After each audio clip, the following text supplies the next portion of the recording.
The roar of motorcycle engines echoed down the empty country highway. As the sun dipped below the horizon, bleeding gold into the blue, the Iron Riders, a brotherhood of tough, leather-clad bikers, were on their way back from a long charity ride, tired but in high spirits. But just as they rounded a bend near an old dirt road, something caught their eye.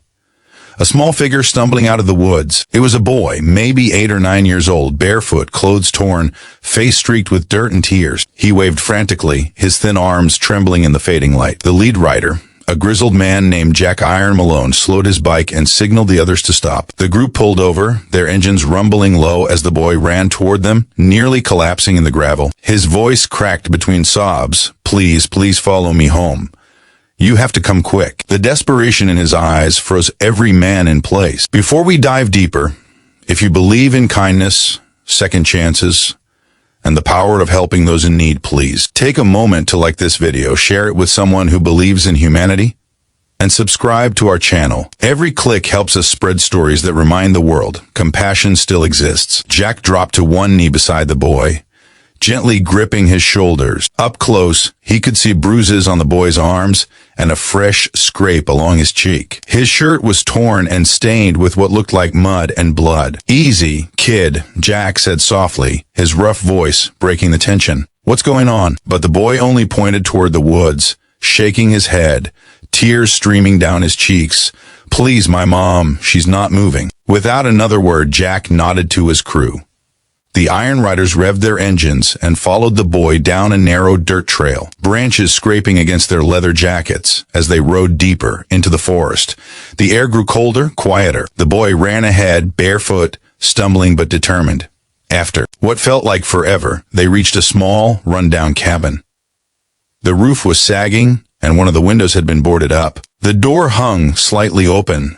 The boy darted inside, crying out for his mother. The bikers exchanged uncertain looks, hardened men who had seen too much in life but still felt their stomachs twist with worry. Jack stepped through the doorway first. The air inside was heavy, a mix of damp wood, mildew, and something faintly metallic. In the dim light, he saw her, a woman lying motionless on the floor beside an old mattress. Her face was pale, her lips cracked, and her hand still clutched an empty water bottle. The boy knelt beside her, shaking her arm, whispering, "Mom, I brought help." Jack crouched beside them, pressing 2 fingers to her neck. There was a pulse, faint but there. "She's alive," he called out. The others rushed in, one of them grabbing his phone to call an ambulance. But there was no signal this deep in the woods. Another biker ran back to the bikes to grab a first aid kit. Jack took off his vest, folded it, and placed it under the woman's head. As they worked, the boy spoke through sobs. Their car had broken down 2 nights ago on the way to his grandmother's house. His mom had tried to walk for help, but had gotten too weak. They had run out of food and water, and he had been trying to find anyone on the road all day. When he saw the bikers' headlights, he thought maybe, just maybe, someone would finally listen. Jack felt a lump rise in his throat. He had a daughter once, around the same age, but life had taken her away in a storm of bad choices and regrets. Looking at this boy, lost and desperate, something deep inside him cracked open. "We're gonna get your mom some help, kid. I promise," he said. The Iron Riders sprang into action. They took turns soaking cloths with bottled water, wiping the woman's face, feeding her small sips. They covered her with their jackets to keep her warm. 2 riders sped off toward town to find help, while the others stayed behind. The forest grew darker, the only light coming from their motorcycle headlights, glowing like silent sentinels in the night. Hours passed before the distant wail of an ambulance cut through the silence. When paramedics arrived, the boy clung to Jack's arm, refusing to let go. As the medics lifted his mother onto a stretcher, Jack reassured him, "She's going to be okay." The boy looked up, eyes wide and raw, and whispered, "Thank you. You came when no one else did."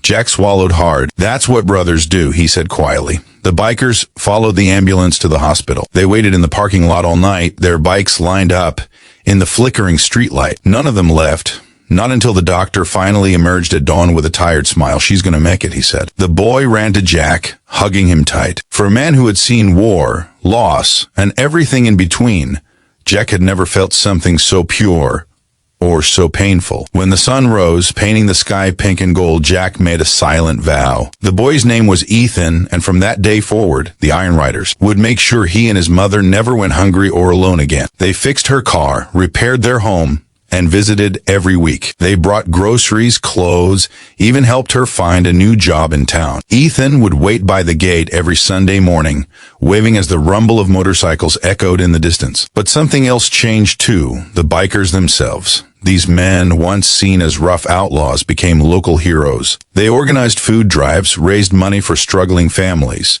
and helped anyone who called. And every time someone asked why, Jack would just smile and say, "Because one little boy reminded us what being human really means."